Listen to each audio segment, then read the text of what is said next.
बिस्मिल्लाहिर्रहमानिर्रहीम। अस्सलाम वालेकुम। आज हम डिस्कस कर लेते हैं कि कॉन्ट्रैक्ट एंड एग्रीमेंट कि एग्रीमेंट कॉन्ट्रैक्ट किस तरह से बनते हैं और कौन कौन से उसके एसेंशियल ज़रूरी हैं किसी भी एग्रीमेंट के लिए, उसको कॉन्ट्रैक्ट बनने के लिए। तो जो मेन बात है कि ये जो आज का टॉपिक है इसको हम डेली बेसिस पे हम फेस करते हैं। इस तरह से कुछ फैमिली केसेस हैं, सक्सेशन के हैं या कोई पुलिस वाले केसेस हैं, इनको तो हम कभी कभार देखते हैं, किसी के साथ कभी कोई इशू हो गया तो हम सुन लेते हैं। लेकिन जो एग्रीमेंट की हद तक बात है, ये डेली बेसिस पे हमारे साथ एग्रीमेंट हो रहे होते हैं, हम किसी के साथ एग्रीमेंट कर रहे होते हैं। और एग्रीमेंट ज़रूरी नहीं है लीगल एग्रीमेंट्स हो, सोशल एग्रीमेंट्स भी होते हैं। हम किसी को इनवाइट करते हैं, खाने पे इनवाइट करते हैं और वो बंदा नहीं आता खाने पे, तो हम उसको पे सूट फाइल तो नहीं करते, डैमेजेस भी नहीं क्लेम करते। तो ये हो गए सोशल एग्रीमेंट्स। और एक होते हैं लीगल एग्रीमेंट्स। लीगल एग्रीमेंट्स वो होते हैं वो between the parties legal obligation उनमें क्रिएट होती है, तो वो लीगल एग्रीमेंट्स होते हैं। तो आज हम देख लेते हैं कि जो एग्रीमेंट्स हैं वो किस तरह से कॉन्ट्रैक्ट और वैलिड कॉन्ट्रैक्ट बनता है।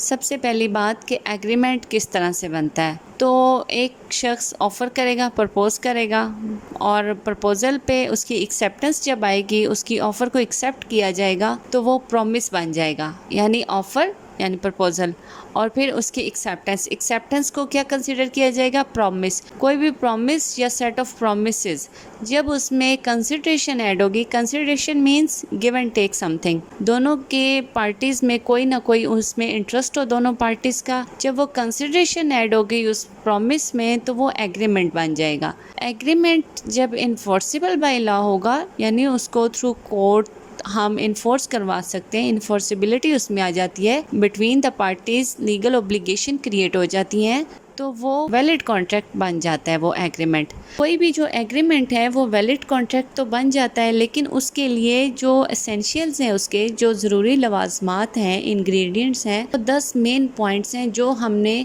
किसी भी एग्रीमेंट को कॉन्ट्रैक्ट बनने के लिए उसमें ज़रूर होने चाहिए और हमें ये रूटीन में अपनी देखना भी चाहिए। सबसे पहला जो इसका essential of a valid contract है वो है ऑफ़र एंड एक्सेप्टेंस। एक पार्टी ऑफ़र करती है, प्रपोज करती है और सेकंड वन उसको एक्सेप्ट करती है। जाहिर है वो इसको एक्सेप्ट करेगी, वो प्रॉमिस बनेगा। सेकंड जो इसमें पॉइंट है वो है लीगल ऑब्लिगेशन। जो ऑफ़र एंड एक्सेप्टेंस होगी, जो प्रॉमिस बन जाएगा, तो एग्रीमेंट में वो between the parties legal obligations उनमें क्रिएट होनी चाहिए। अगर कोई भी पार्टी फिर अपना पार्ट परफॉर्म नहीं करती तो जो दूसरी पार्टी होगी, ज़रूरी नहीं है कि ऑफ़र करने वाले जिसने ऑफ़र एक्सेप्ट की है वो अगर जिसने ऑफ़र किया वो अगर अपने पार्ट परफॉर्म नहीं करता तो वो दूसरी पार्टी भी डैमेजेस क्लेम कर सकती है। लीगल ऑब्लिगेशंस उनमें क्रिएट हो गई हैं। थर्ड वन इसमें है कि जो कंसिडरेशन है, गिव एंड टेक समथिंग, जो मैंने बताया पहले, वो जो है वो लॉफुल होनी चाहिए। अगर लॉफुल कंसिडरेशन नहीं है, इलीगल है, तो वो वैलिड कॉन्ट्रैक्ट एग्रीमेंट जो होगा वो वैलिड कॉन्ट्रैक्ट नहीं बनेगा। इस तरह से कि एक एग्री करता है कि मैं अपना घर बेचने लगा हूँ 10 लाख में और दूसरा कहता है कि ठीक है, तो ये जो कंसिडरेशन है ये वैलिड है। एक शख्स अपना घर बेच रहा है और दूसरा उसे 10 लाख देगा, ये एक वैलिड कॉन्ट्रैक्ट होगा। थर्ड वन जो है वो कैपेसिटी ऑफ पार्टीज़ है। कैपेसिटी ऑफ पार्टीज़ में पार्टीज़ जो हैं, जो एग्रीमेंट की है, वो कम्पिटेंट हो, साउंड माइंड हो, एज ऑफ मेजॉरिटी हो और not disqualified from contracting by law, कि वो कोई भी जो कॉन्ट्रैक्ट हो वो बाय लॉ उसको करने से डिस्क्वालीफाई ना हो। और अनसाउंड माइंड जो होगा अगर कोई पर्सन और वो कॉन्ट्रैक्ट कर लेता है, वो स्टार्ट से ही वॉइड अब इनिशियो कॉन्ट्रैक्ट कंसीडर किया जाएगा, यानी उसकी स्टार्ट से ही कोई वैल्यू नहीं है। जो इसमें 5th नंबर है, मेन बात है एग्रीमेंट में कि कोई भी जो एग्रीमेंट होगा वो उसमें जो कंसेंट है वो फ्री कंसेंट होनी चाहिए पार्टीज़ की। अगर कंसेंट फ्री नहीं होगी तो वो वैलिड कॉन्ट्रैक्ट नहीं कंसीडर किया जाएगा। जिस तरह से एग्रीमेंट हो गया और गन पॉइंट पे अगर सिग्नेचर लिए गए हैं तो वो कंसेंट है इसमें, लेकिन वो फ्री कंसेंट नहीं है। या थ्रू फ्रॉड, मिस रिप्रेजेंटेशन और अनड्यू इन्फ्लुएंस और कॉर्जन के थ्रू अगर इसकी कंसेंट ली गई है तो वो कंसेंट भी फ्री कंसेंट कंसीडर नहीं की जाएगी। इसमें कंसिडरेशन के बाद और कंसेंट के बाद एक मेन बात है वो है लॉफुल ऑब्जेक्ट भी होना चाहिए। कोई भी जो एग्रीमेंट है उसका जो ऑब्जेक्ट है, हम एक एग्रीमेंट तो कर रहे हैं लेकिन उसका जो ऑब्जेक्ट हो वो लॉफुल होना चाहिए, अगेंस्ट पब्लिक पॉलिसी नहीं हो, इलीगल ना हो, इमोरल ना हो, अगर हम किसी को 5 लाख देते हैं और उसे कहते हैं फ़लाँ फ़लाँ शख्स को मार पीट कर आना है, और वो शख्स क्या करता है, जो थर्ड पर्सन है, पैसे भी ले लेते हैं और किसी की मार पिटाई भी नहीं करता और आप कोर्ट में आ जाते हैं, तो ये जो आपका एग्रीमेंट होगा ये इन्फोर्सेबल बाय लॉ नहीं होगा, क्योंकि इसमें जो ऑब्जेक्ट है वो लॉफुल नहीं है, वो इलीगल है।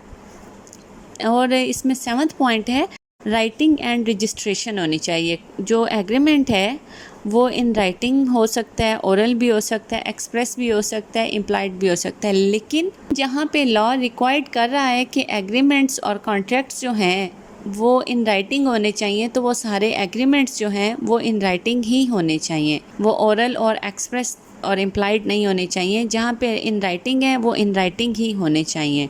8 नंबर पे है सर्टेनिटी ऑफ टर्म्स। उसकी जो टर्म्स हैं जो एग्रीमेंट की, उसमें सर्टेनिटी होनी चाहिए। ये नहीं हो कि वो हम कहें कि बस इसी तरह ही है, उसमें यकीन होना चाहिए कि ये बात इस तरह से ही है। अगर जो एग्रीमेंट की जो मीनिंग हो वो अनसर्टन हो, वो क्लियर नहीं हो, तो वो एग्रीमेंट जो होगा वो वैलिड कॉन्ट्रैक्ट में नहीं आएगा, क्योंकि सबसे पहली बात ये होती है कि उसमें जो टर्म्स एंड कंडीशन हो वो क्लियर होनी चाहिए, उनके टाइटल जो होते हैं वो स्पेसिफाई करने चाहिए। हर तरह के जो, अगर उसमें कोई बिज़नेस है, कोई भी ट्रांजैक्शन है, उसमें क्लियरली सारी बातें करनी चाहिए कि हम किसकी हद तक कितनी पेमेंट कर रहे हैं। नंबर 9 पे है पॉसिबिलिटी ऑफ परफॉर्मेंस, कि जो एग्रीमेंट है उसमें पॉसिबिलिटी भी हो उसको परफॉर्म करने की। जिस तरह से अगर कोई कॉन्ट्रैक्ट इस तरह से हम कर लेते हैं एग्रीमेंट कि जो उसमें पॉसिबिलिटी ही नहीं है परफॉर्मेंस की, किसी कोई मुर्दा है और उसमें सांस डालना, आप मुझसे 5 करोड़ ले लो, 6 करोड़ ले लो, पॉसिबिलिटी तो नहीं है। जब पॉसिबिलिटी ऑफ परफॉर्मेंस नहीं है तो ये भी वैलिड कॉन्ट्रैक्ट में नहीं आएगा। इसके लिए ज़रूरी है कि पॉसिबिलिटी ऑफ परफॉर्मेंस होनी चाहिए किसी भी वैलिड कॉन्ट्रैक्ट के लिए। लास्ट वन उसमें है कि not expressly declare void. Agreement जो है वो एक्सप्रेसली डिक्लेयर वॉइड नहीं होना चाहिए। कॉन्ट्रैक्ट एक्ट में इसमें क्लियरली कुछ एग्रीमेंट्स बताए गए हैं, उसमें बताया गया है कि ये डिक्लेयर्ड है, वॉइड है। जिस तरह से रिस्ट्रेंट ऑफ ट्रेड है, या जिस तरह से हम जुआ शुआ खेलते हैं, और इस तरह से डिफरेंट हैं वो कॉन्ट्रैक्ट्स जो एक दूसरे से हों शराइत पे, वो अगेंस्ट पब्लिक पॉलिसी भी होते हैं और वो कॉन्ट्रैक्ट नहीं होते हैं, वो कॉन्ट्रैक्ट एक्ट में बताए गए हैं, वो वाइड हैं। तो इसलिए वो जो सारे अगर कोई एग्रीमेंट हम इस तरह से कर लेते हैं एक दूसरे के साथ, कोई कि हम इस तरह का बिज़नेस नहीं करोगे, हाँ इसमें एक एक्सेप्शन है। एक्सेप्शन इस हद तक है कि अगर बिज़नेस की डिफरेंट फ्रेंचाइज़ होती है, कोई अपने काम की फ्रेंचाइज़ देते हैं, लेकिन उसमें थोड़ी सी लिमिटेशन आ जाती है कि इस स्टेशन पे नहीं ओपन करोगे, लाहौर जाके इस स्टेशन ओपन करोगे इस फ्रेंचाइज़ को, तो इस हद तक तो बात समझ में आती है। ये किसी भी ट्रेड के हवाले से, बिज़नेस के हवाले से थोड़ी सी लिमिटेशन हो जाती है, ये टाइम टू टाइम तो कंसीडर की जाती हैं। अदरवाइज़ अगर कोई लिमिटेशन वैसे ही हो तो वो इसको कंसीडर नहीं की जाएगी, फिर वो वैलिड कॉन्ट्रैक्ट में नहीं आएगा जब तक कि वो, अगर वो एक्सप्रेसली डिक्लेयर वॉइड है, तो अगर कॉन्ट्रैक्ट एक्ट में बताया गया है तो फिर नहीं। दुआओं में याद रखिएगा। Thank you so much. Allah हाफिज़।